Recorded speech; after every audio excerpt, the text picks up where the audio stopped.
Okay, we got mailmen used to be middle class. Now they're living in poverty for more perfect union.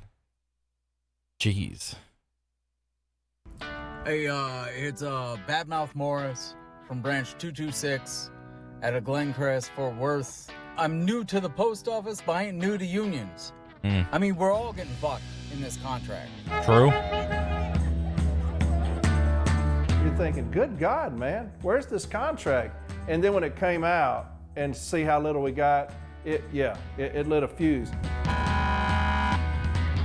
I drive a fucking 20-year-old car. This got 270,000 miles on it. Oh Jesus! So that thing's damn near ready to get get broken down. I gotta park on a hill in order for it to start, just so I can get to work to not make enough to cover rent. Fuck this shit. That's ridiculous. There's an uprising happening across the country, across all 50 states, DC, and even the US territories that the national media isn't talking about. The National Association of Letter Carriers represents over 225,000 mail delivery workers in cities and suburbs. So I would guess that like cities and suburbs of like these lower class places, they're just simply not making a lot of money. Like, yeah, like if you roll through the town, there's probably like stuff like maybe like a Walmart or a McDonald's, but you'll probably find like more Dollar Trees or Dollar Generals or whatever first before you find anything like a Starbucks, I would imagine. And for the first time in 50 plus years, its members are revolting. Stoking the anger is the failure of top secret contract negotiations between the union's president, Brian Renfro, and USPS Postmaster General Louis DeJoy that left workers without a contract for more than 500 days. During a time of great inflation. Oh boy. During this period of time, he continues to tell the carriers it's taken this long because it's going to be historic. Just hang Fuck that.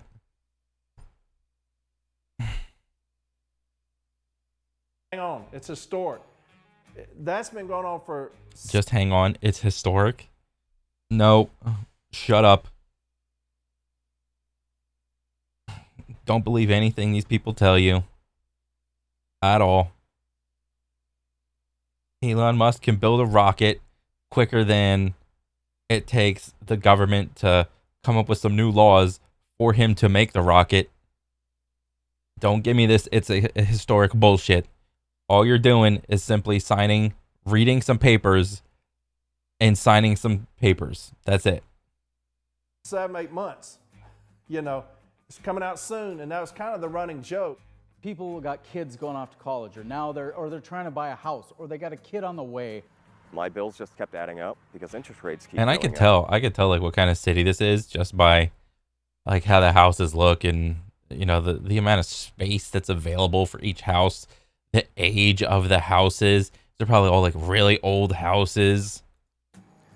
The Quality of the sidewalk, you could tell. amount of compensation monetarily that I'm getting from the post office just isn't enough.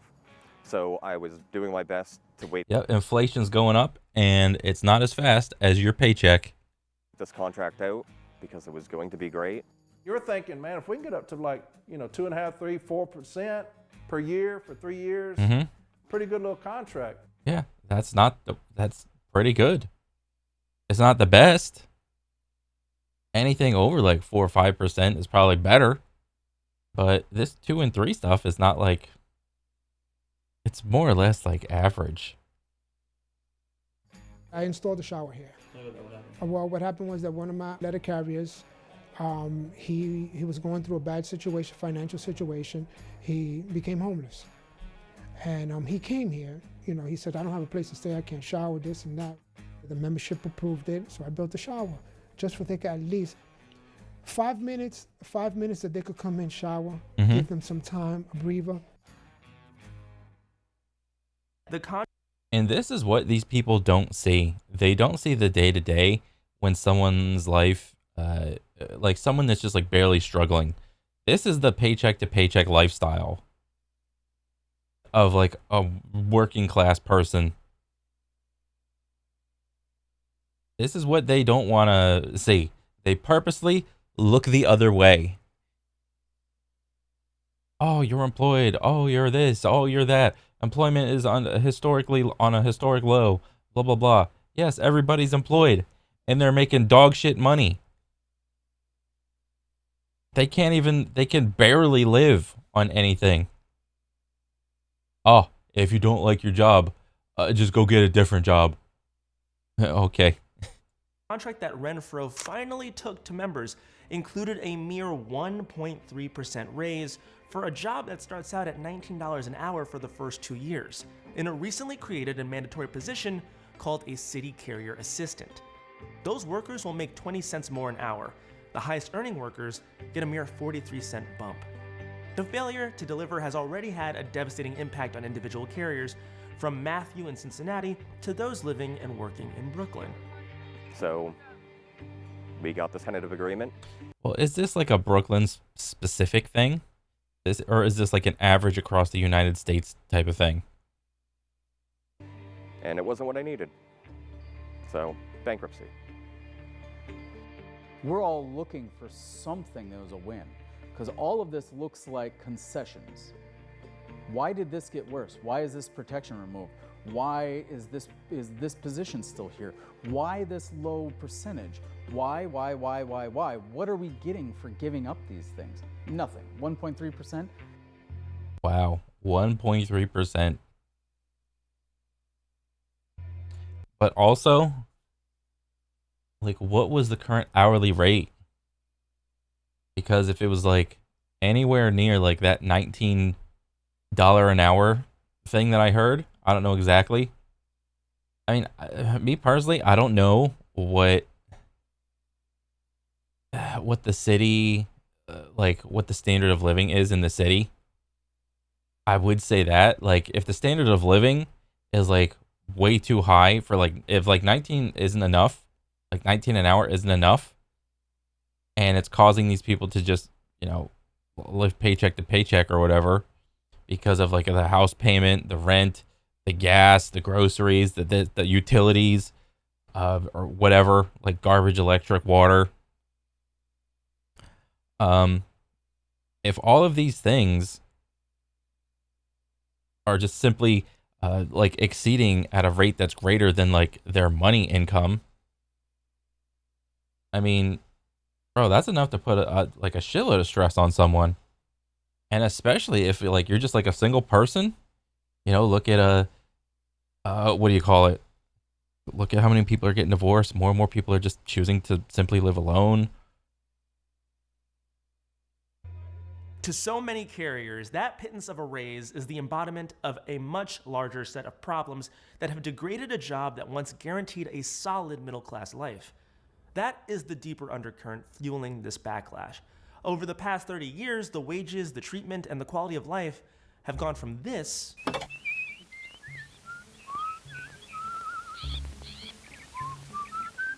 to this. Long unpaid hours and toxic work environments.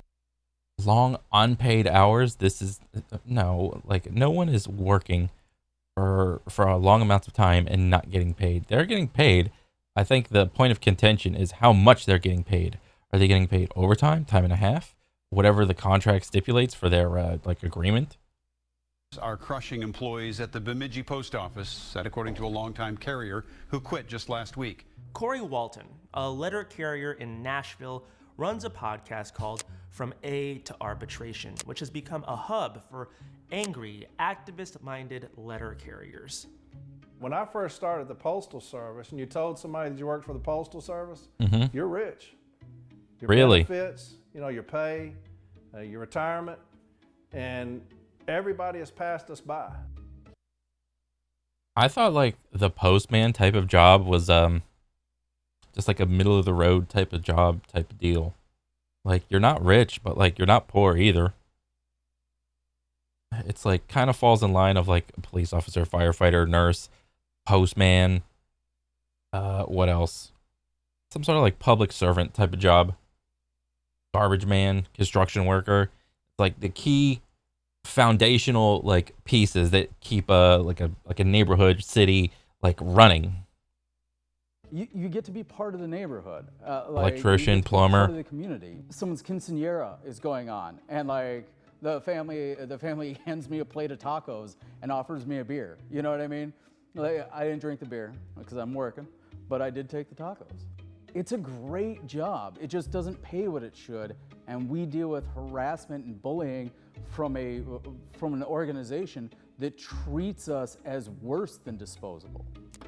We have DeJoy. He's the biggest union buster in the world. That's what he's done his whole life. So now he's gonna come, and he comes out with a 10-year plan to change the post office, and little by little, he's eliminating jobs, creating all this other stuff that is just destroying us. Rank and file letter carriers all over the country are speaking out about what has become an increasingly untenable job, with mounting risks to their physical safety due to the routes they take and the conditions in which they work. Yeah. Like, if you guys live near a city, like, at all, like, in the city is something else, but, like, outside the city, like, if you're lucky, you live in, like, a neighborhood, like, a gated community, maybe. Like, maybe it's the community isn't, like, gated, it's just, like, a neighborhood. But then there are these random ass buttfuck houses out in the middle of the fucking nowhere. It's like God knows how they got electricity out there. They got a long ass driveway. Who knows where the mailbox is? And it's just it's like, oh, okay, gotta find the mailbox. Gotta mail the shit to the house. Okay, where the fuck is this? Attacks on letter carriers doubled between 2019 and 2023. U.S. Postal Inspection Service serious crime cases. It's one of the more dangerous jobs in the country. You know, obviously you have your police, your fire, you know, doctors and nurses and things. We are now being robbed.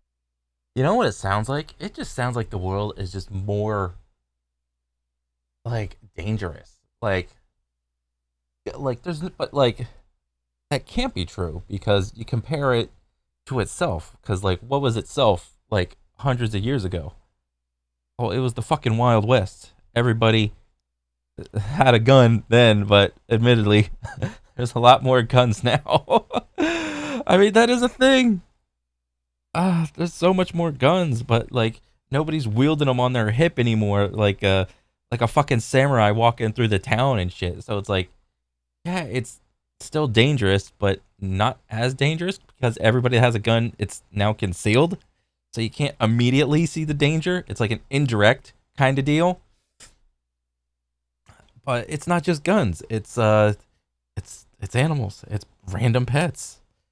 It's shitty roads.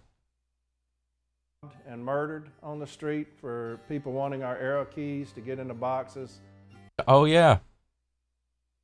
I completely forgot about that. Bro, so many people like just trail these cars sometimes.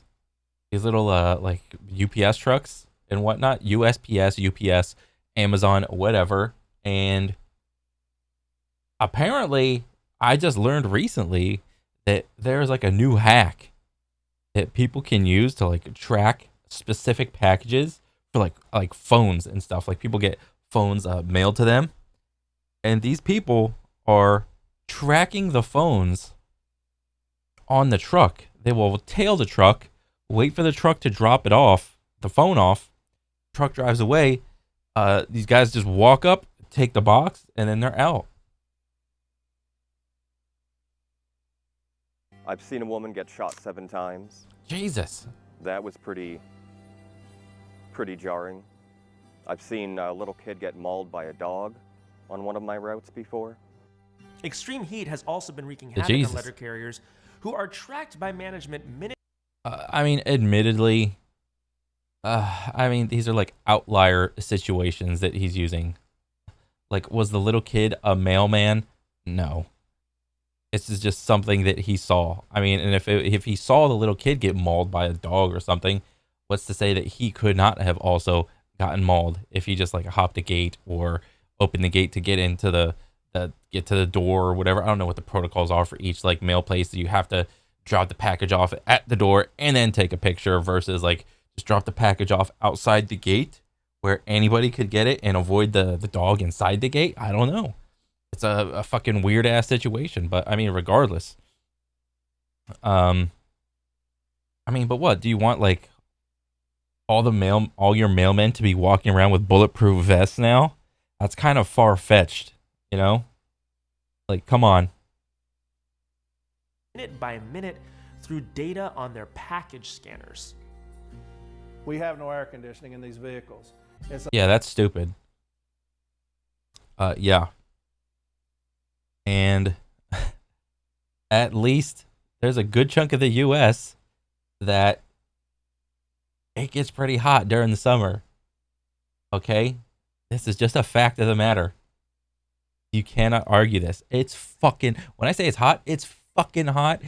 And on top of the natural heat, you got the heat of the truck blaring at you and the chemicals and the fumes coming out of this damn little jalopy.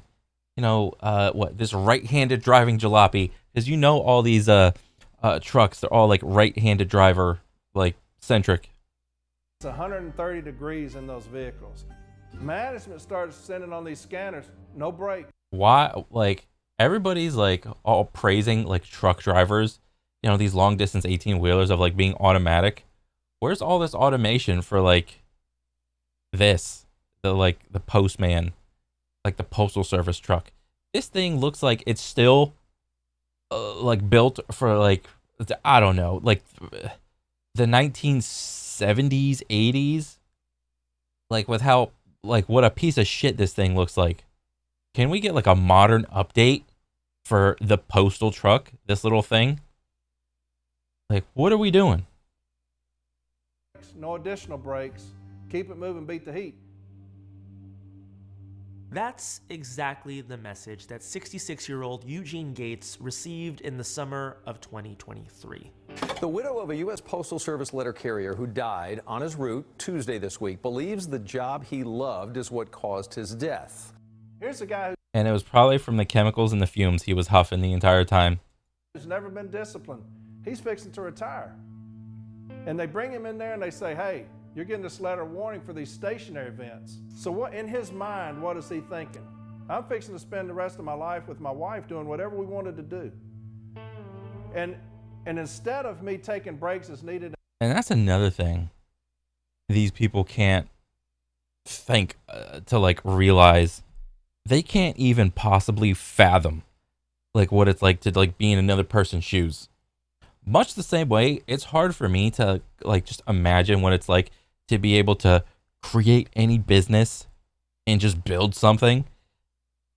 These people that are just born into this or they inherit it or whatever, they can't fathom the reality that is, you know, for these workers. It's ridiculous, man. Could you think about doing something for 20 years that you don't want to do and you just cope the entire 20 years of like, I just need to get to my retirement and then I could do whatever I want? Could you fucking possibly imagine that? I mean, some of us are living it. I mean, for fuck's sakes. So it's a reality for most people. But for all the people that have the power, they can't possibly imagine it. So it's like trying to describe color to a blind person, trying to describe sound to someone that's deaf. How do you do it? You can't. In the heat, I'm going to skip those breaks because I can't afford to lose my retirement. It later emerged that USPS management never gave Gates heat management training. Instead, a manager falsified the record to say that they had. Oh, another case of falsified records. Oh, wow. It wasn't an isolated incident either. This happened to thousands upon thousands of carriers. These indignities are only being compounded by threats and harassment from mid-level management. They don't get no respect. Management treats them horrible. The mandatory overtime needs to stop. A lot of people just want to work 8 hours and go home. We had a young lady right here. And that's being generous. I'll go a step further and say these people don't even want to work these jobs in the first place. If any of these people won the lotto, they're out. They're not working that job. For anybody to say anything else is complete, utter cope. Yeah, that just says she's been out of work because she's battling breast cancer, and management puts her up for removal. The abuse, enough is enough. They falsify our clock rings, our records all the time. They threaten to shoot and kill us. I had an arbitration about that. They assault us. I had an arbitration about that. And we'll have carriers out on the street. What does he mean when he's saying an arbitration? Is this like the A to arbitration? Does he mean a podcast? Or does he mean like an actual like court case? Street, working. Management will just clock us off. You know, just end our tour. Don't tell us we're out there delivering, not even being paid. We have to catch them doing that.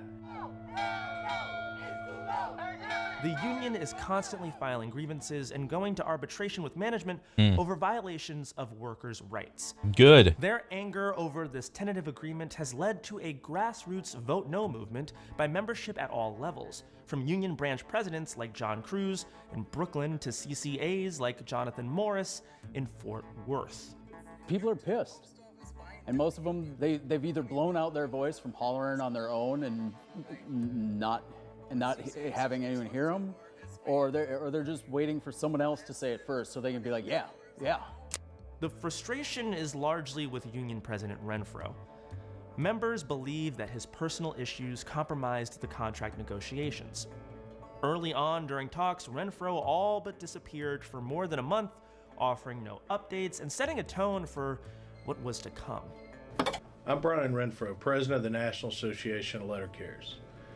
465 days ago, I made a decision to begin receiving treatment and start the road to recovery from the disease of alcoholism. Addiction is an intense disease, and I have great respect for someone that wants to take care of themselves, but not when you have 277,000 employees waiting for you to do your job. You don't just ghost everybody for 30, 40 days, not put anyone else in charge, and then come back and throw yourself back into it again. From the information that we... Wow. I can't believe how stupid these guys are. See, he admitted that he was the one that did all of the negotiation by himself without the executive council. At the rap session that I attended, he informed us that the post office didn't offer none, and he was the one that made the offers. The local leadership knows some struggles of carriers, just because we're local. But the upper echelon, even if they know, they don't care. If they did, they would have negotiated harder for a better contract. Because I was homeless for 2 weeks. And there are people now, they're still sleeping in their cars. They're putting showers in you. Like, if you're running a city and you have employees that are homeless or living out of their cars, you are a joke of a city. Are you kidding me? Like, think about that from like a city perspective, like a city manager perspective, or the city financial department perspective. If you have a city and the people that you're employing still can't afford a house, an apartment, a whatever place to call a home or whatever, how does that look on your city? That's so embarrassing. Union halls, because carriers don't make enough money. And it's a crying shame. The carrier has kind of been abandoned in all this, and I think that that's where you see the frustration is, where do we go? Who do we turn to? Well, you turn. So let's say that person that was living paycheck to paycheck has to like quit their job and, I don't know, find some other job or whatever. I mean, maybe they simply go to like living in their car and just sack their entire life. They got no home, they got a car, or maybe they just quit. So all of a sudden now you have like a high turnover rate. where people are just quitting and constantly quitting. And this is what, like, the key point for here is whoever is in charge of this, not the union president or whatever, the person that is like looking down, making all the rules and shit, they are banking on the fact that they are going to find someone younger, stupider, and more naive to simply fill all of these lower level positions. They don't know what's going on. They don't know jack shit. All they want is a job. That's it at the end of the day. We can hire this young, dumb person to fill the role and just get the shit torn out of them. And yeah, that is simply the life cycle of a lot of these job positions. Oh, if like you're an older person and you know how things go, maybe you join a union, maybe you withstand the job, you tolerate the job for a couple years, you've had enough, you're not making enough, you're spinning your wheels, going nowhere, you're done with the bullshit, you up and quit, and then management hires someone younger, dumber, unknowing of all of the rules on paper, and they go through the same cycle. They stay in there for a couple years, maybe not enough to get vested into like whatever little pension that they got, and then they just decide they've had enough. And yeah, that's the life cycle. That's probably the life cycle of so many jobs in the U.S. You guys think you deserve 1.3?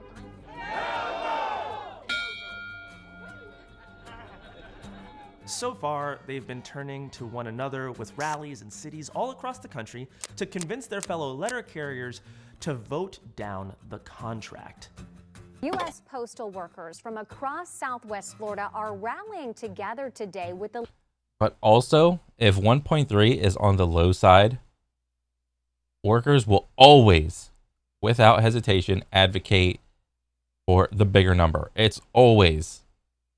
like the yin and yang part of this is like the management will always fight to try to give them the lowest amount of money possible that they can get away with, while the workers are always fighting to try to get the most amount of money that they can get away with. That's just the fact of life. People are trying to pay people less. People are trying to get paid more for doing less. A list of demands. Letter carriers rallied together to send a message to the United States Postal Service. We got a union that's incapable of doing a damn thing. And so those days are changing, though. Those days are coming to an end. We're going to go on the offensive in 2 years. The workers say they plan to vote down this contract and take their chances in arbitration. Already, prominent union leaders are stepping up to run against Renfro in the 2026 National Association of Letter Carriers presidential election. They want to save their union and make being a letter carrier a viable career again, because the bond they have with the people on their routes is as strong as ever. It's not. And I would imagine it's hard to be like a post person, I don't know, a mail person during the holidays. You know, November, December, when everybody is just buying more, spending more, mailing other people stuff. Like the simple influx of just packages in mail, period. Like, I can't imagine it. I don't want to imagine it. The agency people love. It's the letter carrier delivery. And just think about that in like a basic sense. If you go throughout the year and mail is about the same, like a straight line, but then all of a sudden, because it's November, December, you have to do more. What's happening to your paycheck? It's not going up? Oh, okay. I mean, I'm just thinking out loud here. It's like, if I'm going to work more, I want to get paid more. I mean, that's why there's things called overtime, to compensate people. Delivering their mail, bringing them their social security checks, bringing them their letters from their grandson. That's who the public loves. Mm-hmm. Not the management who sits in their chair abusing people all day. Thank you so much for watching our video. If Damn. you'd like to see more stories like this one, be sure to like and subscribe to the channel to get more Perfect Union in your feed. And if you have any ideas for stories that you would like for us to investigate, just drop them in the comments below. Well, shit. That sounds super shitty, man. I hope you guys get a better raise than 1.3% because that sounds like complete utter dog shit. Holy. Last time I checked, inflation is not going down anytime soon. So yeah. Overall, cool video. But yeah, that sucks, man. Yeah, that's pretty much it for me today. I'll catch you guys on the next one. All right, later.